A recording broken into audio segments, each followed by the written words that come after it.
Assalamualaikum warahmatullahi wabarakatuh. Sampurasun dulur-dulur sadaya, mugi rahayu sagung dumadi. Alhamdulillah, hari ini saya akan bersilaturahmi mengunjungi situs Sangiang yang terletak tepatnya di Desa Sangiang, Kecamatan Banjaran, Kabupaten Majalengka, Provinsi Jawa Barat.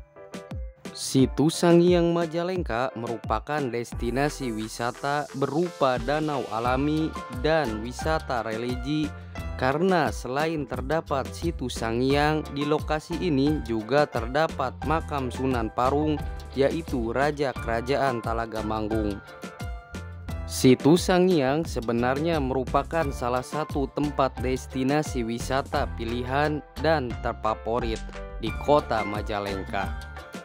Situs Sangiang selain indah juga mempunyai sejarah yang sudah turun-temurun hingga menyelimuti kawasan destinasi wisata yang satu ini. Pasalnya, berkat ketenangan yang ada di kawasan situs Sangiang ini cocok untuk sebagai sarana healing pelepas penat. Situs Sangiang juga berada di kawasan Taman Nasional Gunung Ciremai, dan saat ini destinasi wisata situs Sangiang dikelola oleh mitra pengelola wisata Gunung Ciremai. Situs Sangiang memang erat kaitannya dengan cerita dari Sunan Talaga Manggung dan juga makam Sunan Parung yang secara keseluruhan memiliki sejarah yang sudah turun-temurun dan dipercaya oleh masyarakat setempat.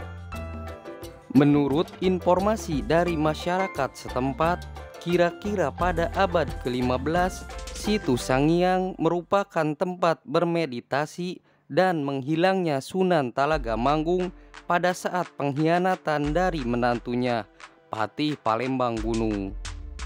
Dinamakan situs Sangiang karena diambil dari kata ngahiang yang tadi diceritakan, situs Sangiang tempat ngahiangnya Sunan Talaga Manggung.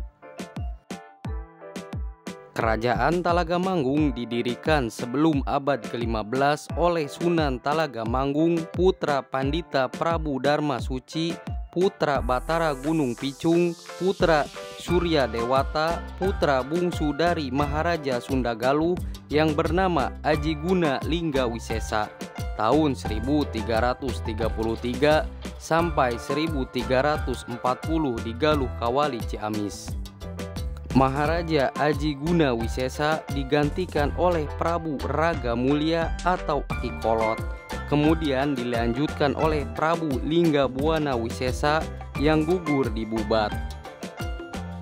Sang Hyang Bunisora Suradipati, adik Prabu Lingga Wisesa, menggantikan sementara sampai putra Prabu Lingga Wisesa, yaitu Prabu Niskala Wastukancana, naik tahta. Di naskah Wangsakerta, Prabu Aji Guna Lingga Wisesa menikah dengan Ratna Uma Lestari, adik Prabu Citraganda, penguasa Sunda Galuh tahun 1303 sampai 1311 Masehi. Pada masa pemerintahan Prabu Aji Guna Lingga Wisesa, ibu kota kerajaan Galuh beralih dari Pakuan Bogor ke Kawali Ciamis. Dari pernikahan Prabu Aji Guna Lingga Wisesa dengan Uma Lestari memperoleh 3 putra diantaranya. 1. Raga Mulia Luhur Prabawa atau Aki Kolot. 2. Dewi Kiranasari. 3. Surya Dewata, dan beliau merupakan leluhur kerajaan Talaga Manggung. Dengan kata lain, Prabu Surya Dewata adalah putra Prabu Aji Guna Lingga Wisesa, penguasa kerajaan Sunda Galuh. Prabu Surya Dewata yang ditempatkan di kerajaan Talaga dan kelak akan melahirkan raja-raja kerajaan Talaga.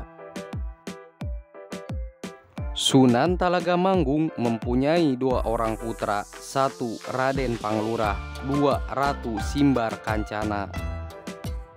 Setelah dewasa, Raden Panglurah meninggalkan kerajaan menuju Gunung Bitung untuk bertapa. Gunung Bitung yang terletak di Desa Wangkelang merupakan bekas bersemedi kakek beliau, yaitu Sunan Ponggang Hyang Rumahyang. Sementara Ratu Simbar Kancana menikah dengan seorang patih kerajaan Talaga Manggung yang bernama Palembang Gunung yang berasal dari Palembang. Setelah patih Palembang Gunung dipercaya oleh mertuanya Sunan Talaga Manggung, Palembang Gunung timbul ambisi untuk menjadi raja di kerajaan Talaga dengan maksud ingin membunuh Sunan Talaga Manggung. Patih Palembang Gunung mendapatkan informasi dari seorang menteri yang bernama Citra Singa bahwa Raja Talaga sangat gagah perkasa. Tidak ada senjata yang dapat digunakan untuk membunuh sang raja kecuali menggunakan jis atau tumbak pendek milik sang raja. Tumbak pendek tersebut hanya bisa diambil oleh gendek kepercayaan raja yang bernama Centang Barang. Karena kepandaian patih Palembang Gunung dalam merayu Centang Barang tak hanya meminjamkan jis atau tumbak pendek milik sang raja, tetapi Centang Barang juga bersedia membunuh sang raja dengan tangannya sendiri. Pada suatu hari, Sunan Talaga Manggung langsung diintai oleh Centang Barang. Kemudian di tempat gelap ditumbak pada pinggang sebelah kiri dan terluka parah karena tumbak pendek tersebut mengandung racun yang mematikan. Akhirnya sang raja moksa dan menghilang di tempat yang sekarang menjadi Situ Sangiang.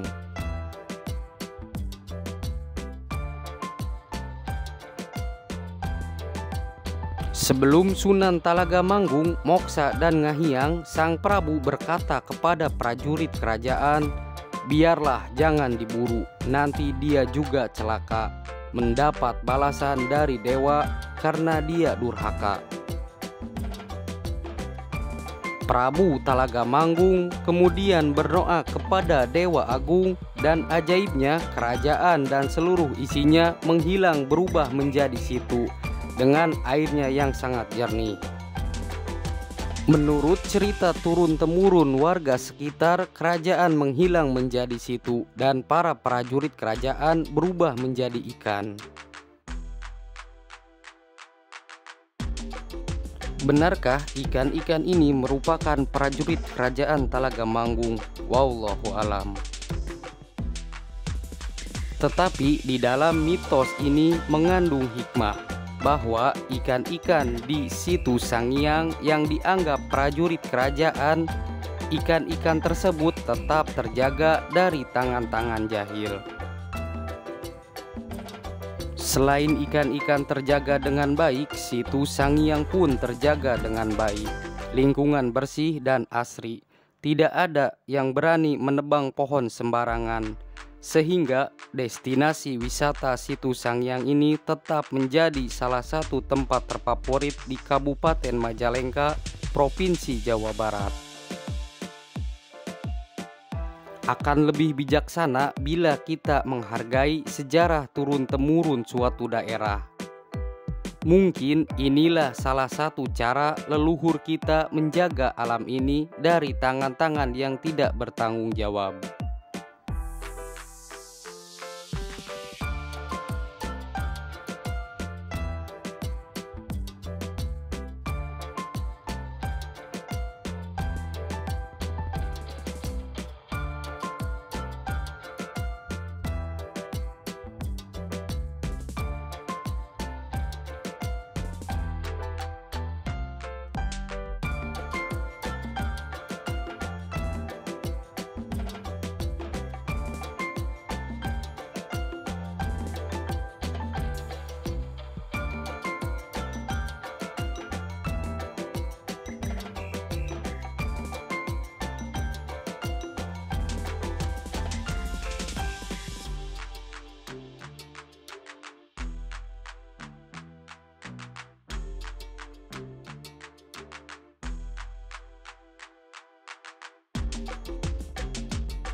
Cukup sekian sejarah singkat turun-temurun situs Sangiang yang pernah menjadi pusat kerajaan Talaga Manggung yang tepatnya berlokasi di Desa Sangiang, Kecamatan Banjaran, Kabupaten Majalengka, Provinsi Jawa Barat.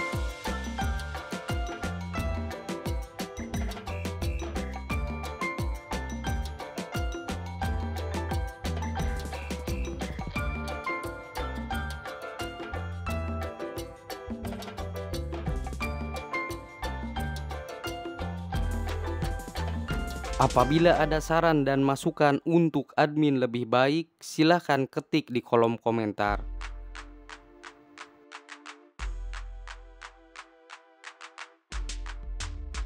Mohon maaf apabila ada kesalahan dalam penyampaian dan tutur kata yang tidak berkenan.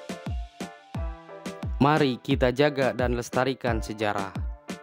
Wassalamualaikum warahmatullahi wabarakatuh.